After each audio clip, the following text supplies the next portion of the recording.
As before, I've got the advantage today. I've got my mate Ronnie who's acting as a spotter, so he's keeping a good eye on the path, which means I can easily just dump the wing and then just use the harness mainly. Tiny touches of aid, occasionally tiny touches of brake, but mainly the harness to bounce, sort out the wing. The conditions have freshened a bit more, so I'm expecting really good lift, but they've also gone more cross, so it's probably at this point 45 degrees cross to the main ridge.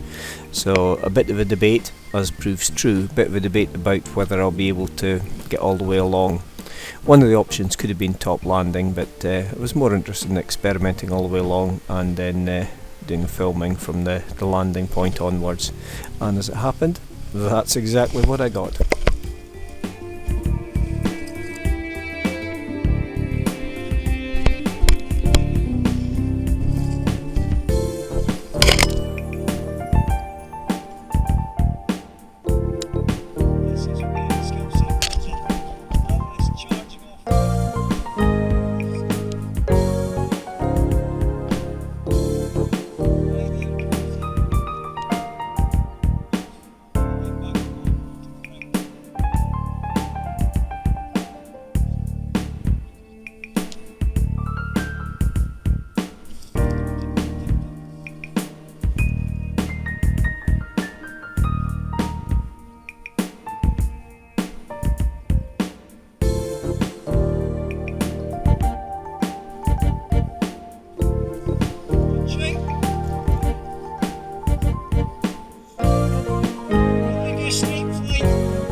So compared to the first flight, which was I don't know, maybe 10-15 minutes max just before this one, the ground speed is considerably lower with the crosswind component. So I've actually got the speed system in case I need it as well, which I did on the first one. I'm not bothering. The main reason is that while it would give me a little bit more speed, you lose a lot in efficiency with this old wing. But one of the tricks you can do is you can flick round backwards, which, as the students are taught almost from day one, changing the shape of the wing effectively makes it smaller and flies faster, but it doesn't give you the drop in performance that you will get with the speed system, particularly on these old wings. So flicking around there is probably going to add on maybe another 2-3 knots onto my ground speed because it's increased the airspeed. Not particularly clear from this, but I'm almost matching the speed that Ronnie's now walking along the path, whereas when I was facing forward I was doing about half his walk speed. So it's enough to make the difference. Clearly there are issues. Your leading controls, your massive control from the harness is reversed, so you've got to know what you're doing, but it's very handy for some circumstances, and as I say, it's part of the basic training to help avoid a lot of the accidents you normally see on takeoff in windier conditions.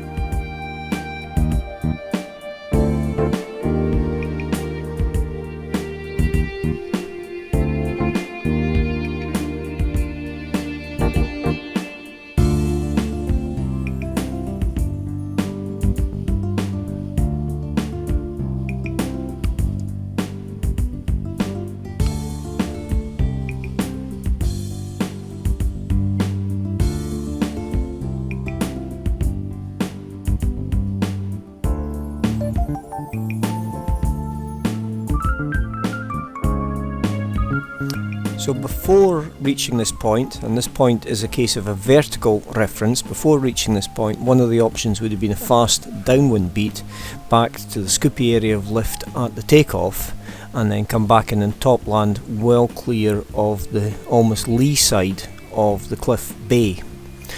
But as mentioned at the takeoff, I wasn't too surprised not getting all the way down, so the idea was keep the speed on and go out wide, actually heading to the sea. Then I deliberately slightly degraded the glide angle rather than doing any gentle turns, and then eased off the brakes last second, regaining airspeed to full airspeed, and last probably 2 meters there was a definite drop vertically in comparison to the normal sink rate. Just keep the speeding on, and then just the tiniest of touches. Rear riser flare is an option, but didn't do it here. Just tiniest of touches, just slow down ground speed and land. being quite careful when I was picking the point to overshoot, so I was very close to the water, for the simple reason that it meant that the wing was 95% landing on dry. There was just one tiny bit, maybe half a square metre of the top surface, which is just in one of the wee puddles there. So it just gives you a nice, easy, safe bottom landing. You're concentrating on the shape of the rocks, picking the spots so you can land within a couple of inches almost of where you expect your feet to be. But the key thing is not so much where your feet are, the key thing is where the wing is. Anytime you're near water, you want to make sure the wing is not going to be dragging you into the water, dragging you down. Even though it would damage the wing, having the wing wrapped round a rock with part of the wing on water is much safer, so long as the direction of the water flow is going to tend to pull the wing on to the rock. Obviously landing near surf, big no-no. In fact, if you're going to be landing in the water and you've got no choice and there's surf, you're better landing further out to sea, clear of the surf, getting clear of the wing, and then swimming ashore. And there are various ways of folding the wing in the water if you've got the stuff sack with you. But certainly you don't want to land with the wing still attached in the surf. That's a major killer.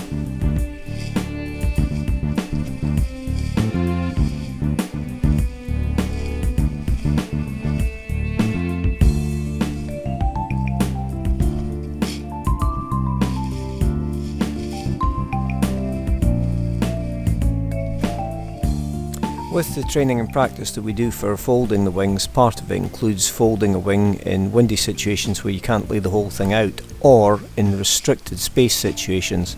So despite the lack of flat and lack of just general area, we've done a full fold here, doing one half, then moving, then doing the other half of the wing, and then folding up. So it's actually a very, very tidy fold. Not quite as perfect as would be on a flat surface, of course, but takes seconds then, as I did later on, just to get the wing out and immediately flying.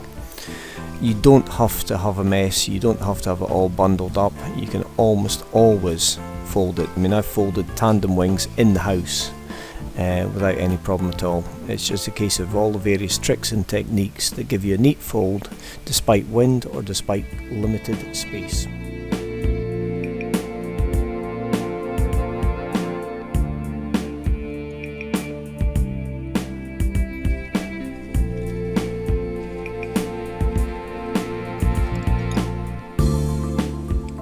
A number of years ago I was sent an article prior to it being published, and it actually never was published. The guy sort of reviewed the notes and thought, right, okay, here's a mistake.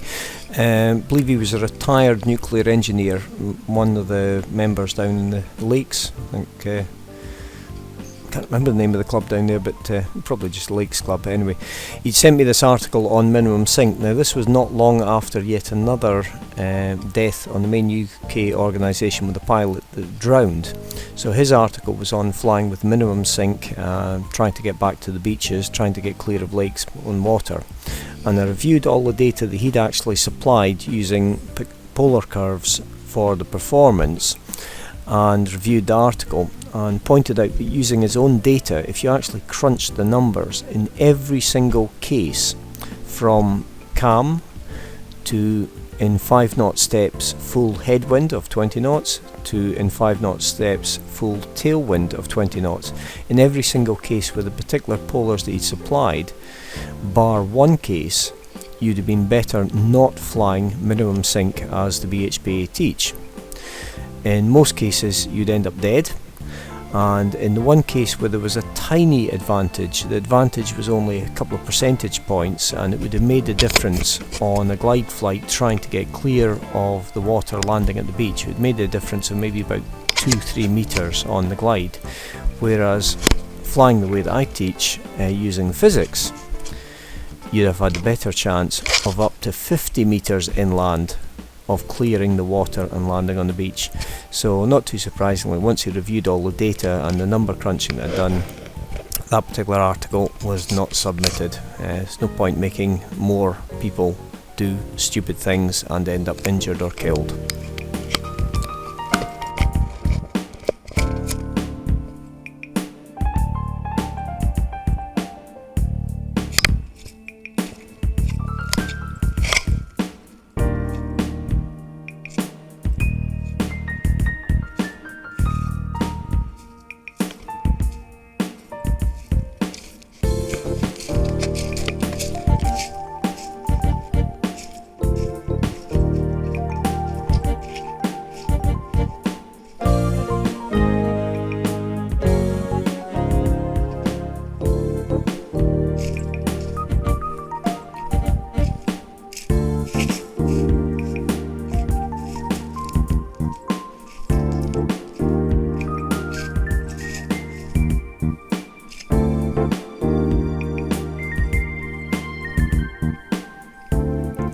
layered structure of the cliffs, particularly as we get along to near the area where we also abseil, is quite interesting. It's a mixture of sandstone, as you'd fairly well expect with the general view of the cliffs, with boulder clay.